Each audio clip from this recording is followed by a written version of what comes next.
Welcome to another edition of the Best Business Minds, where we interview business leaders and academics that write thought-provoking books.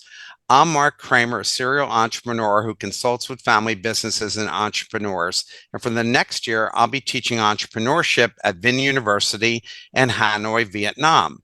Today, we'd like to welcome our guest, David Sachs, author of The Future of Analog. David, welcome. Hey, good to be here, Mark. Thank you so much for taking the time. So, David, let's start off with you telling us about your professional background. It's kind of brief, I guess. I'm a writer and journalist. I've been doing it for 20 years, so my whole career. And I've written for all sorts of different publications, the New York Times, Bloomberg Business Week, you know, you name it, a newspaper and magazine, I've written for them. And I've also written 5 books. So mostly what I do is write books, and I also do, keynote speaking and other things related to the books. And most of my books, or all of them, I guess, in some way focus on the intersection of business and culture. And what made you become a journalist? I guess, the sort of curiosity that lies at the heart of it. I was a kid that would always, watch the news, read the news with my parents. Like, they used to send Newsweek magazine and National Geographic to summer camp when I was away. And so I was always fascinated in that, and enjoyed writing when I started doing it in university, and just kind of ended up realizing early on when I was in university that I wanted to do it, or sort of midway through, and just started out as a freelance writer.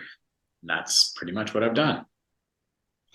I also started my career as a journalist. I was a sports writer, and I've written, like you have, for different publications. So I found being a journalist was wonderful because you get to meet so many smart, interesting people. And clearly, from your books, and in this book in particular, you can meet some amazing, smart people who have great vision about what is happening in society now. So, why did you write this book? Well, this book, I sort of wrote it for 2 reasons. The main one was that I'd written a book a couple years before, called The Revenge of Analog, which came out in 2016.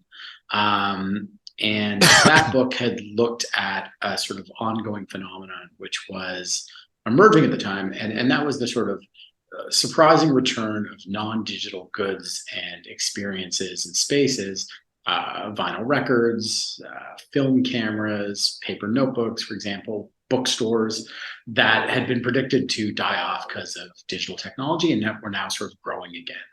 And I was chronicling why that was happening around the world, and so that book did really well, and it's been translated into, I don't know, 8 or 9 languages. I think it's actually coming out of Vietnam at some point.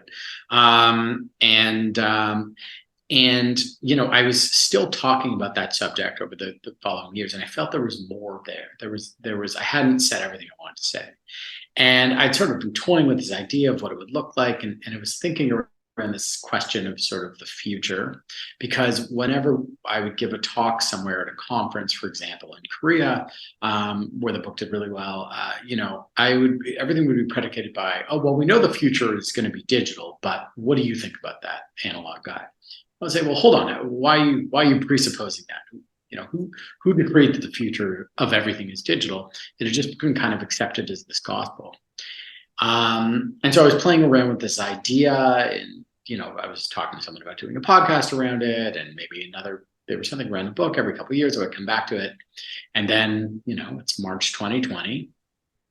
Things happen, and suddenly, what happens in the span of a week, basically, is that the digital future that had everyone said was coming and would be predicted all of a sudden arrived, like overnight, right? You woke up, you're inside your house, you're not really allowed to leave, but work, school, socializing, your friends, your, Passover Seder or other religious Yes. services, all your shopping, right? Groceries, clothes, books, bicycles, whatever you want to get. Everything is online. Every single thing is digital that you have to or can access. And you turn on MSNBC, you look on LinkedIn, and every single pundit is saying, this is it. This is what we predicted. The shift has arrived. There's no going back to school. There's no going back to the office. There's no going back to brick and mortar stores. The supermarket's dead. We've been predicting this and it wasn't happening, but this is what we need. The shift has happened, and the digital future is here. And I thought, well, hold on. Is this true? And over weeks, very quickly became apparent just how insufficient that was. That at first it was like, wow, cool, look at us, we're doing Zoom. Hey, we're having a Zoom cocktail party. And then, 4 weeks later, it's like, hey, you want to meet for a Zoom cocktail? It's like, F you. No, God, please do not ever ask me to do that again. When I do a talk, I ask, let's do a poll with the participants here, but I do a talk and I ask people, if I were to pay you $25 to attend a Zoom cocktail party, would you do it? Something, say $50.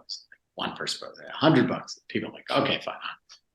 It's like that. The memory of that is so ingrained. It's like this awful thing that we thought we would enjoy in some way, and then just turned out to be horrible. And I think that for the most of those experiences that we're forced into doing digitally during that period of the pandemic, in the early, the middle part of 2020, they proved insufficient. They proved stressful and anxiety ridden and deadening, which is why Zoom meetings have kind of fallen off, and people aren't giving up their Peloton bikes like to go buy bicycles, and you really, there, you can count on your hand the number of places where digital schooling is kind of the default, right? It's a very tiny percentage of people that have sort of gone to that. And so what the book was about was exploring what this forced experiment into this digital future actually revealed. What did it teach us about not just the limits of digital technology to build our future around, but what kind of values the analog spaces and relationships have in our lives, and how do we build a future around that, and sort of balancing the best of those two. What's your definition of analog? I mean, it's very simply kind of non-digital. I think it's the opposite of digital. There are certainly very much more specific engineering arguments around signal and data and so forth. But I think we've taken it to be this broad-based term, which is that if the version that's on your screen is the digital, then the analog is the thing that's real. It's the thing you can touch. It's the thing you can see. It's physical. It's human. It's personal. It happens in the world beyond your screen. That doesn't mean that you can't use digital technology as part of that, right? I went downstairs here in my friend's office to get a slice of pizza for lunch, and he had a computer there to check us out, but I was still going in there and getting a slice of pizza. Wasn't ordering on my app, right? So that was an analog experience. Every bookstore has a computer it's front to check people out, or a website or whatever, but they're still fundamentally analog spaces. So I think it really does stand for kind of this non-digital world, or the non-digital spaces and places and relationships in our lives. You wrote, and you started to talk about this as we get started here. You wrote the diasporan prison. Why did you write that? We were able to function and not kill each other. What do you mean by that? Sorry, could you repeat that? My digital Yeah. signal wasn't so strong. Sure. You wrote that in a diasporan prison. Why did you write that? We were able to function and not kill each other in the book. And I think you're talking about the pandemic and how the digital Yeah. world kind of took over. Yeah, I mean, it proved invaluable, right? Here in Canada, in most places, at least early on, everybody was kind of confined to home, right? We had these legal stay-at-home orders, and so had we not had that technology, how would we have gotten food? How would we have gotten our kids at least somewhat educated or entertained? How would we have stayed in touch with people? The digital technology, our phones, our computers, the internet, all of it allowed us to survive and maintain order and somewhat cohesion in some sort of way, right? Like I think there was this fear early on, like, oh my God, every business is gonna like collapse. And it's like, oh no, turn the switch. Like, yeah, still works. Here we go. Business as usual. Like now you're doing it for your sweatpants, but blah, blah, blah. I think the sort of dystopian prison part that I talk about was, after a week of that, you're like, I need to leave this house. Right. Doesn't matter how big of a house it is, doesn't matter how nice of a house it is. Like, I need more. I need to meet with someone. I need to go somewhere. I need to go for a walk. I need to stretch my legs. I need to do something other than just look at this screen or my TV or my phone or another screen. Well, I think, right, how many people got divorced during that period of time because they couldn't handle being locked up every single day, right? I mean, that's just what people couldn't handle it after a while. I mean, you just read about people who Yeah. were not used to seeing each other 24/7, and that was enough to Mhm. push them over the edge. But think about it, right?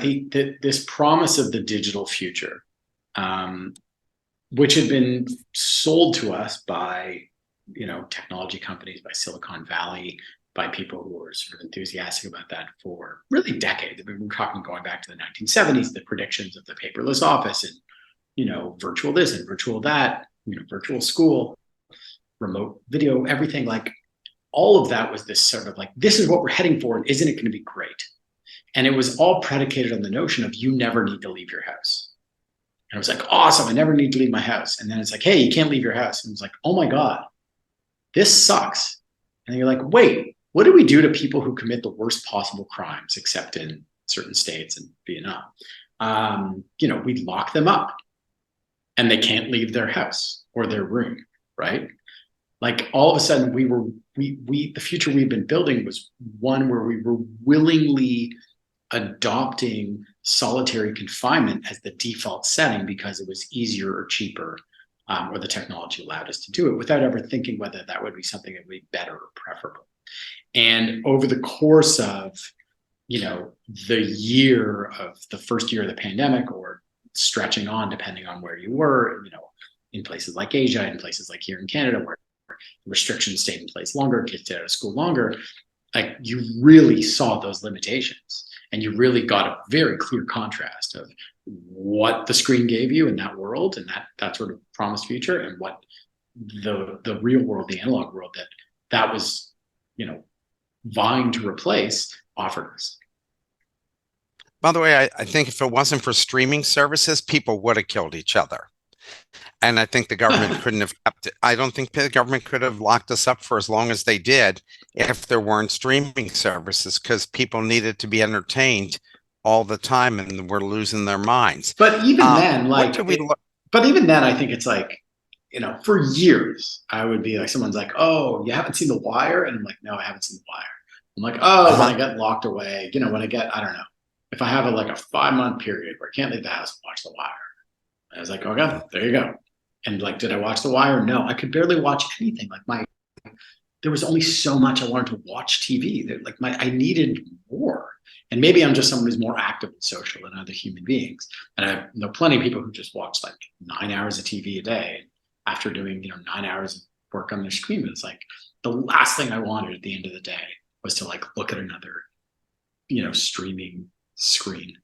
Right? Look at more lit up pixels. I have to tell you, I started this podcast 2 weeks into it because I'd never done a podcast and figured Oh yeah. now was the time to see how it worked. And Everybody. yeah, Everybody did their podcast. yeah, it turned out to Podcasts, be a good thing. ukuleles. Yeah. So, what did we learn about working remote from the pandemic, especially? And I think this will happen again if another one comes on. And what form will things be different? Like, what did we learn from this, and how it will be different? And there will be shorter periods between pandemic types of um, situations that we just went through. Well, that's a great way to lead off into the weekend. Thanks, Mark. You're like, from here in my vantage in Vietnam, there's a bat Yeah, coughing outside, yeah. let alone what's going on in the market down the street. Um, I think we're still learning about working, right? And what work means when people are not together. And I think we learn that there are real differences between what we think of as work and visualize as work and productivity and what is actually involved in it. Work, and I mean work in a sort of knowledge economy, right? So someone who owns a lumber yard, or the construction workers who are currently working on my house here in Toronto doing renovation, like I know what work is. Like there are guys coming tomorrow to pour concrete into my basement. And like work is a truck pulling up and like 8 shirtless Ukrainian guys. They never wear shirts, it's very hot this summer, pouring concrete, into 600 feet of basement. And when the concrete's done and they drive away, it's done. And there's a cost to it by the hours, and the cost of the concrete and the cost of whatever, right? But like as a writer or a entrepreneurial business thinker or podcast host, what is work? Right? It's not measured necessarily in the hours we worked or in some sort of hard thing of labor. And a lot of the work that people like you and I do, or people do in all sorts of different places where they basically work on computers, isn't something that's so visible and measured. And so we can't compartmentalize a lot of it and do it remotely. We learned that, right? The switch flipped, and relatively easily in the course of like a weekend, most of the companies and organizations in the world were able to shift to working remotely, with everybody working at home pretty much, without a big blip, without a drop in sales, without like any economy falling apart. Like you had an accounting firm, you had a law firm, you're an advertising agency or a sound recording studio or a branding group or a Deloitte or a consultancy or architecture firm. You're like, oh, okay, yeah, we can do this. Yeah, we got it. Okay, so yeah, let's do the meeting on Zoom. Like, da, da, da.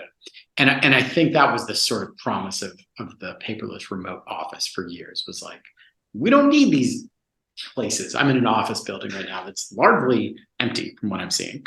And my speaking agency is actually in the same building, so I've been in here when it was not empty. And so that was sort of this initial thing of like, this can be done. Great. We're going to save money. It's going to save people commuting. It's going to be easier. Blah, blah, blah. But what we're learning now, and we're talking 3.5 years on from this, is that there's more to work than just the things we see. There's more to work than just the like task we're doing and the thing we're delivering. And a lot of it comes down to these unseen, non-economic, non-quantifiable human interactions that is based around a couple things, right? One is this notion of embodied cognition. And this was a gentleman who I spoke with for the book, whose name I'm now completely blanking on, Andreas Hofbrauer. He's a researcher based in New York, and he studies, individual behaviors in organizations. And he was studying architecture firms in New York. And he was seeing that during the pandemic, a lot of them were actually sneaking into the office to work, these architects.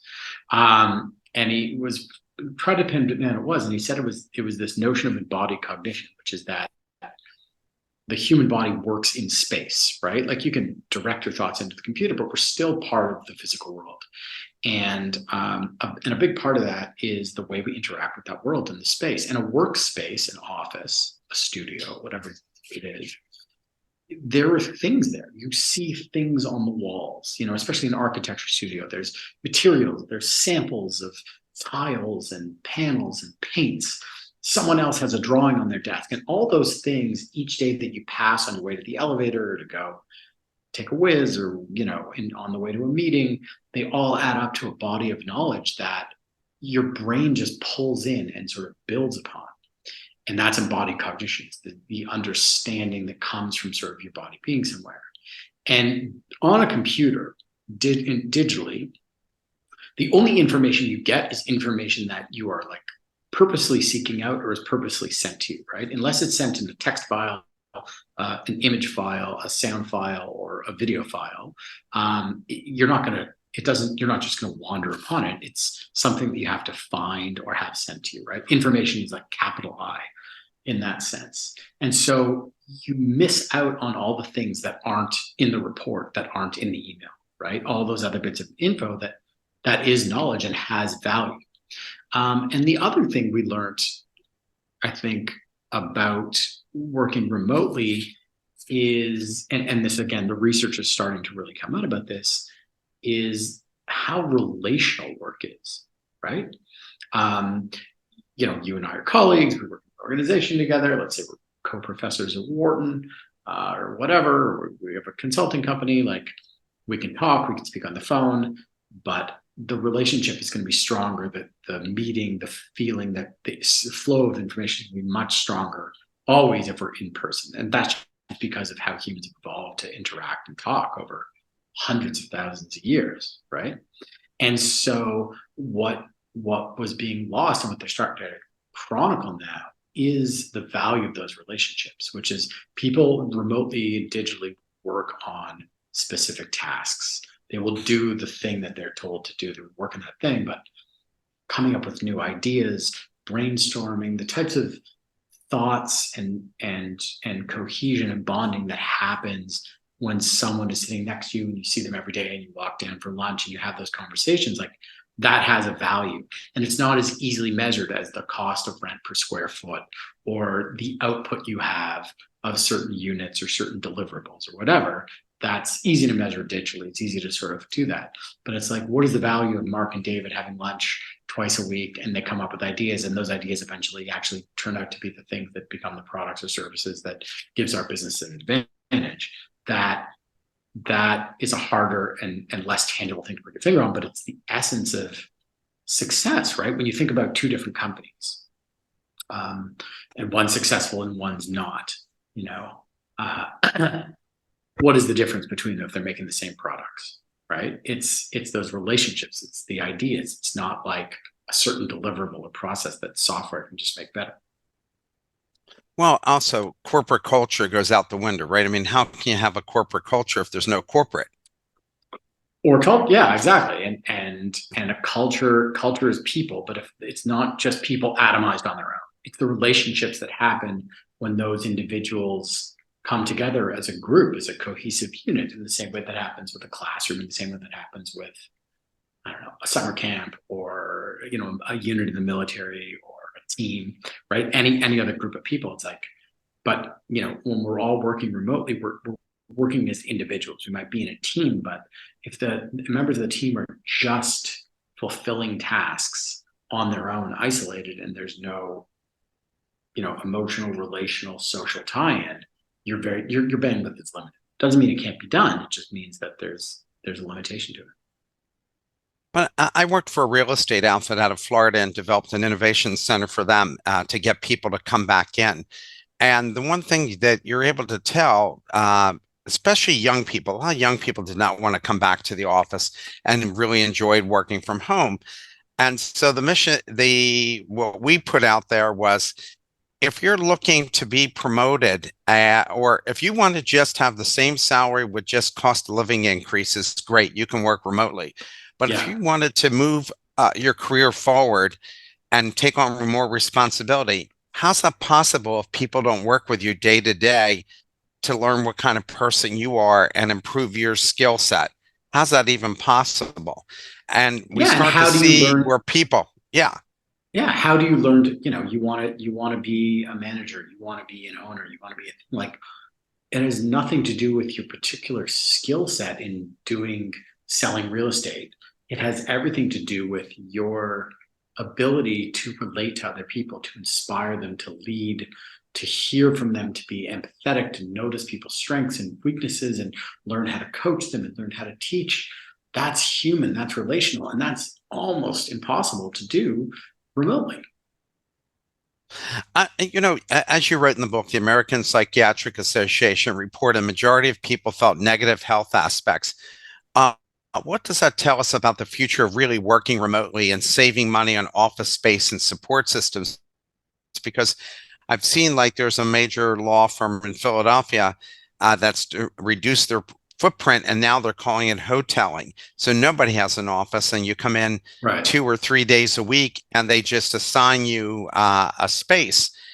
I, is that even, and Philadelphia in particular has seen a lot of companies Oh, I was I where was they've in downsized Philly. space. Yeah, I was in Philly in January, and I was staying right downtown, and it was like really, really grim, the downtown, in the sense of just you could see how much vacancy there was. And DC, I was there in March, and same, like really, really, you know, the federal employees like just drastically reduced, like crickets.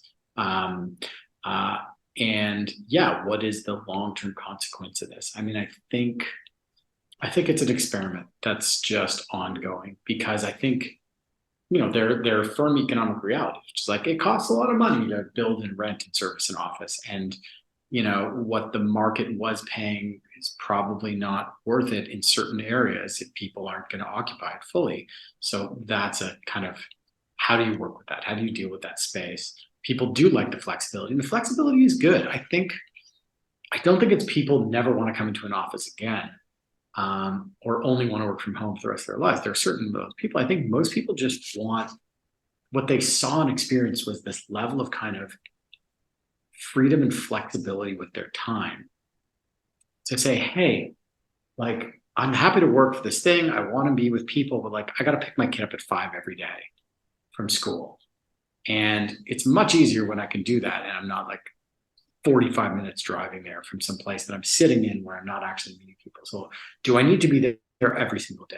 Like if I have a doctor's appointment, can I go to it? Do I have to like ask for that time off? If I know I'm going to be able to do the work later at home or sitting in the waiting room.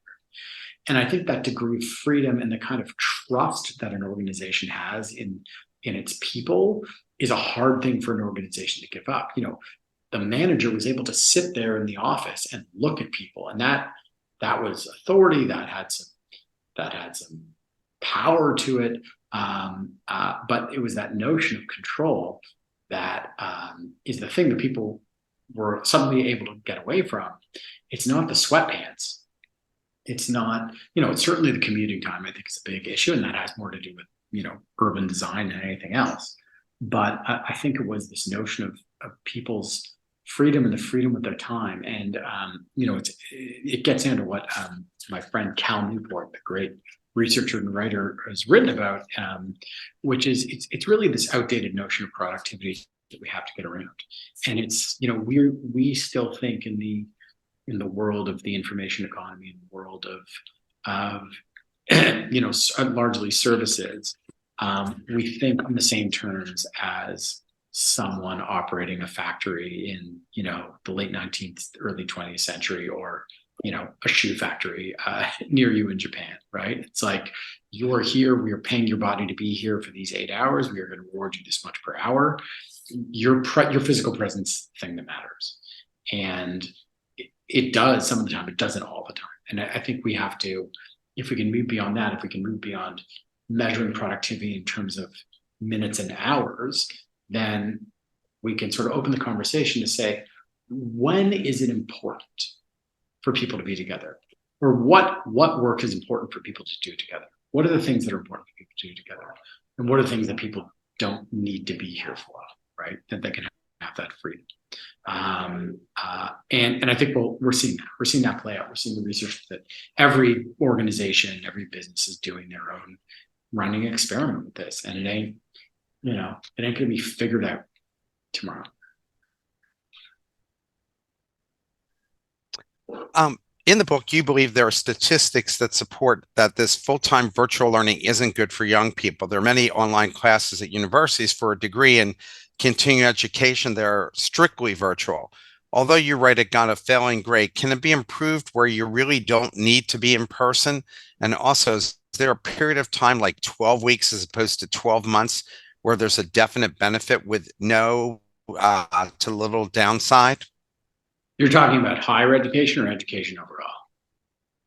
I guess, education overall.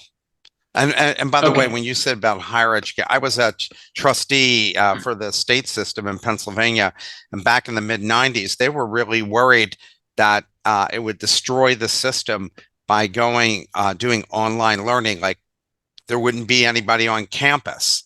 And I said, well, how can you party Yeah. if there's no campus to go to? You can't party virtually, essentially. So, The what's your Zoom take on all that? kegger. Yeah, the Zoom right. Tiger.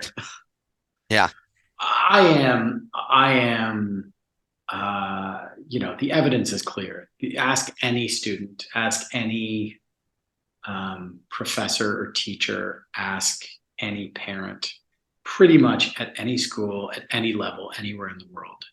And the vast majority will tell you that online learning was a dismal failure, horrible from an academic sense, from a social sense, from a psychological sense, from a community sense. I mean, it's just the evidence is clear, it's overwhelming, it's been chronicled by the OECD and organizations all over the world. It it gets to the heart of the same thing I was saying about business, but this is true. It's like education is not about giving people facts and figures. It is about learning to be a human through relationships, and the relationships happen because of that environment, and the learning happens because of those relationships. And when you strip the relationships out and you're just focused on the information, on learning on the alphabet or math or poli sci or engineering or whatever it is you're learning, right? Or entrepreneurship through a screen, you don't have those relationships. Think about your young university experience. Where did you go to college? Where'd I go?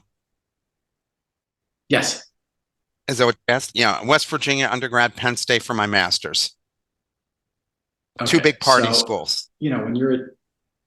when you're exactly. So when you're at university, you think back to your memories of University of West Virginia, right? Yeah.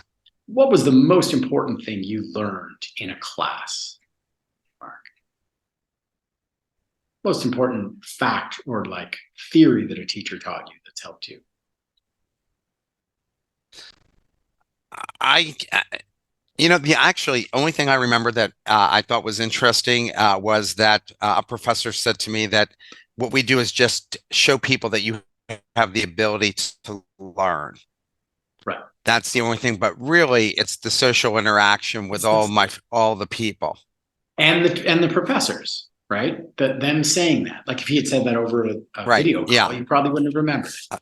Uh, Yeah. The all those things are relevant. I look at my own kids. I have a son in second grade now. My daughter's fifth grade here at public school in Toronto, and like they learn various subjects, but it's about learning to be a human. It's about learning to be a member of a society together as this thing, and that never really changes in education. Now there are certain things like colleges or courses that are very skill based. You want to learn to you know do a specific thing. You can deliver remotely, and it's effective if you're just learning to do an X or Y thing. But anything that's really about this sort of broader based journey of knowledge is inherently relational. And I think that's what digital education and those who've been pushing ed tech for decades and really kind of have had this sort of awakening and crisis after in the wake of the pandemic. That's what they mistook. They thought education was just learning facts and figures. But you could always give someone a book or an encyclopedia and say, here, you want to learn math? This will teach you math. You want to learn about history? Read this book. It'll teach you all about the history. But actually, that's not knowledge. That's just information. That's just facts and figures. And what education is about is building knowledge. And knowledge comes from processing that information through relationships of a teacher or professor or instructor to the students, the relationships of the students to each other, the relationships of the students and the school to the community around it, like a college or a university in a city or even an elementary school in a neighborhood. I want to know what industries do you think that the jobs work best remotely? Is there industries that really benefited from this, and you'll see more and more of a specific industry going remote? I think so. I think it's things that are very much service and process based that don't require um, a sort of human emotional element to it, right? Those things work fine. I have my accountant, like I meet him once or twice a year. but I don't need to meet him all the time for each sort of thing. It's like, what is this tax? This is the tax bill and this goes into this account. And what if we do this? Okay, great, right? Like banking, in many respects, not all, but in many respects, that same sort of thing. I think many of those sorts of services, where it's again, it's like you're dealing with definite things, it's finite, but anything that involves either sort of a emotional decision or something that's physical and tactile it sort of happens and based around inherently this sort of analog thing. Those will always remain largely analog. So like as I said, renovating our house here in Toronto, did a little like dug out the basement, redoing the kitchen. Like, you know, you can't be like, show me 8 floor samples on my phone. It's like, no. Drive out to this place, wait, talk to someone, go look at the floor samples, like put it in the house. Like it's so physical. Everything has to be done tactile. And I think that's true. Or service, customer service, for example. Whereas like there is a limit to the customer service you're going to be able to get remotely or now automated. I have a friend who has a company across the street from here, and he does like AI customer service chatbots. He's been doing it for a number of years. He's very successful. But like there's a limit to what that AI chatbot can do if you're Oh, in trouble horrible. or you need help, right? Exactly. No one's like, oh Horrible. yeah, that's great. No, it's awful, right? Oh, it saves money. But like at the end of the day, what is customer service? What's customer relations? It's empathy. It's feeling seen. And by in doing that, you feel as though that thing you matter. Your loyalty to that brand is better. So I'll give you a perfect example. 2 blocks from here is the Patagonia store in Toronto, right? I have a Patagonia jacket. It had a tear in it. I took it there. They're like, yep, great. We're going to repair it. Give us your number. Da, da, da, da. No problem. Like, we'll take it back. No questions asked. We have lifetime warranty. Thank you. Come walk around the store. We'll call you when it's done. And then I ended up buying a pair of ski pants. Yes. Another outdoor brand, Fox, which is a mountain bike gear. I bought a new pair of gloves a month ago, and they tore within a month. I've ridden them less than 10 times. Automated customer service, dealing with an email with someone, back and forth. Send us a picture, send us another picture. Like they're not like just take it into a store and we'll replace it or put it in the mail and we'll do it. No, it's like it's again, it's like it's all being done remotely. Everybody's working from the equivalent of a call center, or maybe they're doing it all remotely from home, whatever. But I don't see anyone. No one hears my voice. There's no feeling of this empathy there. We're all just data points, right? We're all just for players in this game. And that makes me feel less human. And when I feel less human and less valued as a human, I'm, not a happy customer, right? So, I want to talk about this. E-commerce, as you write, has dominated traditional retail, and many malls in the US have gone under or just hanging by a thread. Yet that isn't the case where I am now in Asia, where I visited many, many thriving malls. And I think the difference is the ease of use in the US that isn't experienced throughout the world, and also culturally. Many people in other countries still love walking around and shopping, and that their e-commerce isn't as robust or as efficient like here in Vietnam when you order something through Shopee. That's the name of their service, like Amazon. First of all, people don't have mailboxes in Vietnam, and you have to go outside and meet the Shopee guy on the street, and he's sitting there with a group of packages. And it's a totally different experience than we have in the US. But do you ever see people coming back to malls? Because we've been talking about this most of this half hour plus about the need for socialization, but yet it seems that people don't feel like they need the mall like they used to.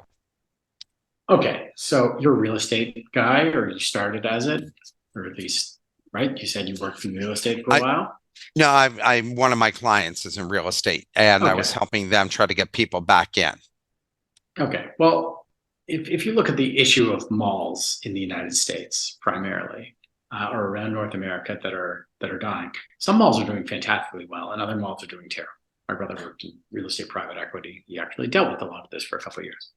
Um, uh, it's not a fundamental issue of online versus in store. If you go to certain malls, if you go to certain neighborhoods of certain cities like Passyunk in South Philly, just south of the market there, right? Um, Yes. Yeah. these cool hip areas or whatever, like they're cool stores. They're neighborhoods where people are bustling and walking. Where I live, Ossington Street in Toronto, filled with stores and boutiques that are jammed, and people are shopping and spending money and going because it's a thing we do. We love to socialize. We love to shop. When you go travel somewhere, you walk around, you check out the shops, you do these things. The mall problem in the United States is not an issue of e-commerce took away the mall. It's an issue of urban design, of building these shopping centers far, far away from population centers, and then trying to build a population center around them. And then, Walmart opened down the street, and it opened just a lower cost version of that in the way that it hollowed out the main street. But like the thing that was, so it just became a place to go to get stuff and not this sort of social thing. And I think that has more to do with the sort of economics of real estate than e-commerce, right? E-commerce still is only, I don't know, 10, 12% of commerce when you're talking about shopping, whether it's clothing or, computers or other sort of goods. You go to an Apple store anywhere in the world, it's jammed with people, even though you can get every single one of these products online for cheaper. Right? Why is that? Because people still have senses. They still like to feel and touch and taste. They still like that social feeling of going in and talking to someone in the store, and the person flirts with them or talks to them and they have an experience. It's still why bookstores and independent bookstores have not only survived, big box stores and Amazon, but are actually growing and have been growing for more than a decade, because even though a book is the same anywhere, and even online, like there is something about going to a bookstore and smelling and seeing and feeling and talking to people and being in that environment that makes you want to shop and makes you interested in it. And then again, there are other things where it's like there are practicalities to it, right? Yes, you can get any food delivered and any grocery delivered, but like you got to smell the melons, right? You got to try the clothes on, right? You can buy, people buy like 10 dresses and return one or return all but Right. one. It's like, Yeah. yeah, or you could have just gone to the store and tried those things on. Right? I hate trying on clothes, but it's a very practical thing to do. You got to try on shoes, right? It's like I would never buy a pair of ski boots online. Yeah, because you have to try it on. Yeah, because it has to fit my very physical foot. And like, Yeah. oh yeah, take a photo of your foot, upload it, blah blah blah blah blah. My brother, God bless his soul, like he keeps trying to buy couches online, and then when they get there, they're not as good as the marketing says it was, and then he returns it. It's like it's really hard to return a couch. Yeah. Oh, we offer 100-day guarantee. It's like great, but like it's like Dan, just go to a store and sit on a bunch of couches. Oh, I don't have the time. Okay, fine, but you're spending a lot of time doing that, right? It's like your ass has to sit in the seat to know whether it's comfortable. No question about it. Yeah, absolutely. You have very harsh words for Amazon, yet many of us love the variety and quick and inexpensive service. How should we look at Amazon, and will they someday be overtaken? Amazon is like any large, incredibly successful conglomerate, right? It succeeded because it gives people what they want. It gives customers what they want. I think we don't really think about the cost, and the cost is that in becoming this great monopoly, it's done a lot to hurt Main Street retail. But not only that, I mean, other vendors they're very unscrupulous in their conduct with others, sometimes unnecessarily. So there's a product that's doing well, and they'll see that, and they'll just copy that product and sell it for 3 cents less. Yeah. Uh, it's supposed to be about the e-commerce is about this even playing field, and it's turning into this incredible concentration of wealth in these sort of few companies, places like Amazon. And so I think it's just reconciling that. I think a big part of that, we saw that during the pandemic was like when there was the threat that your local neighborhood stores would all be closed and replaced by e-commerce. It's one thing to sort of talk about that as a future. It's another thing to sort of behold that and contemplate that actually happening. And realizing, as you do in some of these dead malls or these dead neighborhoods in certain areas of the world, that sucks. Like nobody wants to live in that place. It's not nice to drive down the main street of a town where every single store is boarded up. That's not a nice place to live. And you're like, oh, but I got my sneakers for, $5 less. I, like you, still shop at stores just to support them in my neighborhood because I don't want to see them, and it's very convenient to have those stores around. So I think it's part of what we need to do. What does it take for retailers to get people back in the stores and compete against Amazon? Well, I think it's offering the things that Amazon can't, right? And that is, an immediacy of availability, right? I need a light bulb. I can go get a light bulb at the store. I don't have to worry about shipping times or waiting or sitting around my front door. And I think also, again, that idea of service, right? That idea of that non-automated human empathetic knowledge base where it's the type of thing that is so much more valuable that it's worth paying for. So, there's a wonderful hardware store in the small town near where my parents have a house 2 hours north of Toronto. It's called Hindle's. Thoroughly analog business. Their cash register is like cash only, right? No cards. It's a small farming town. The store is, I don't know, 300 square feet jammed with like 7 Home Depots worth of stuff. They have everything there. And you're not like, there's no going into this section and finding the thing. It's like, hello, Mr. Hindle, how are you? Oh, I'm good. Real country guy with his plaid shirt.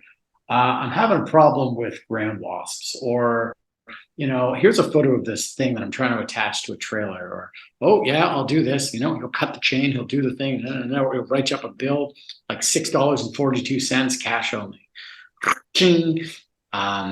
That is incredible. I could get all those parts and all those things off Amazon or at a Home Depot or whatever.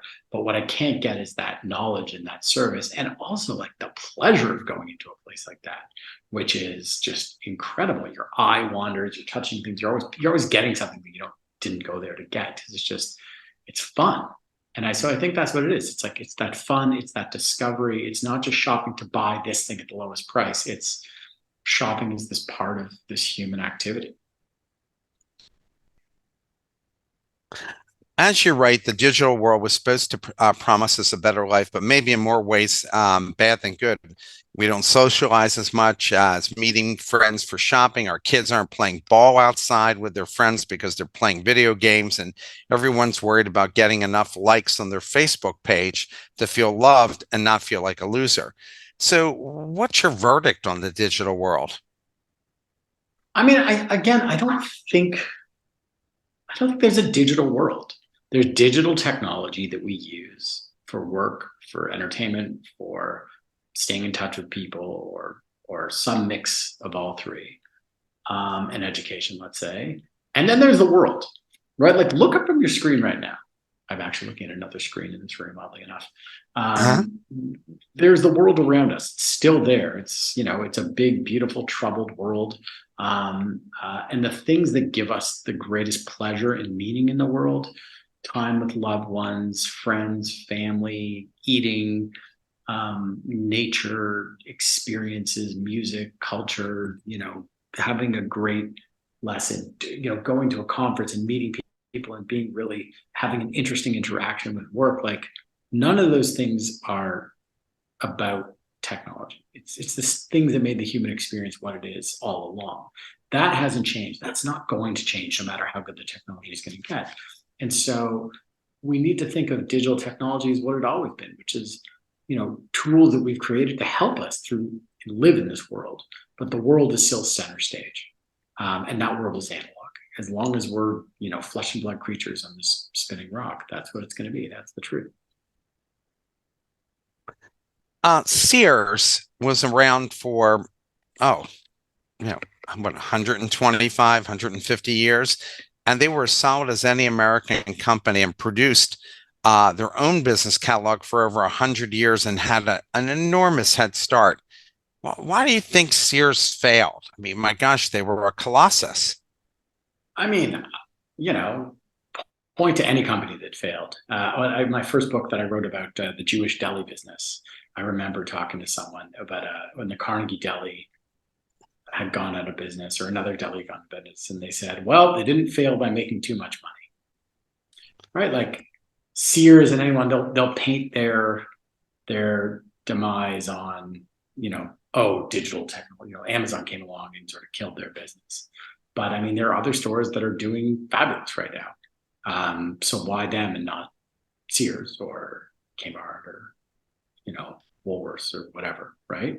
I think, the ups and downs of any individual business are due to all sorts of different factors. And again, I think most of them are human, right? It comes back to that thing. It's like, were their relationships good? What happened to their culture? What was their leadership like, right?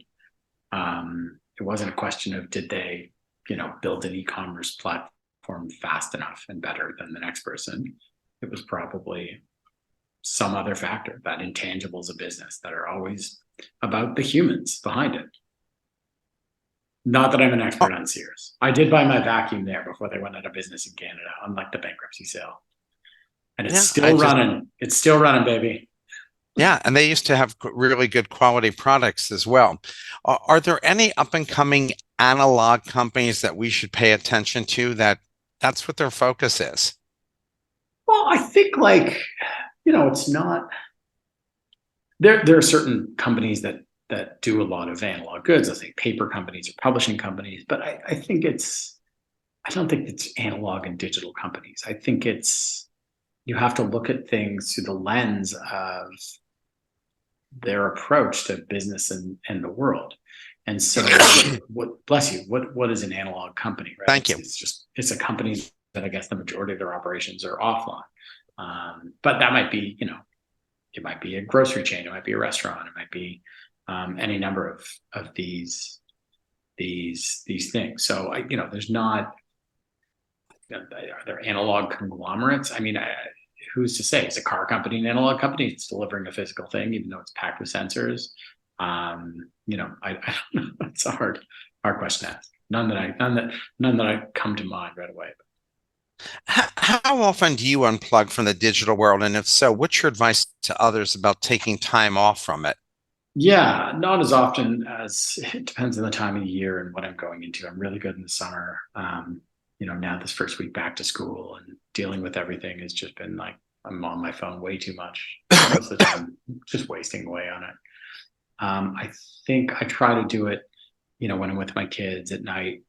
I try to do it before bed, and I tend to do it at least one day of the weekend where I turn my phone off or put it on airplane mode or leave it behind even. And I think that the thing to do is what can you replace that with, right? Replace it with nature. Go for a hike, go for a swim, go paddling or surfing or biking or whatever. Replace it with people and friends, conversations, dinner, drinks, go for a walk, play with your kids, play with your grandkids. What are the things that, pick up a book, go to a movie, right? Like if you're just sitting there and using your phone or your computer as a crutch for momentary boredom, you'll never be satisfied. You're still bored when you're flipping through social media or the news or whatever on your phone. So what are the things that you're going to do that you won't even think about your phone because you're enjoying so much?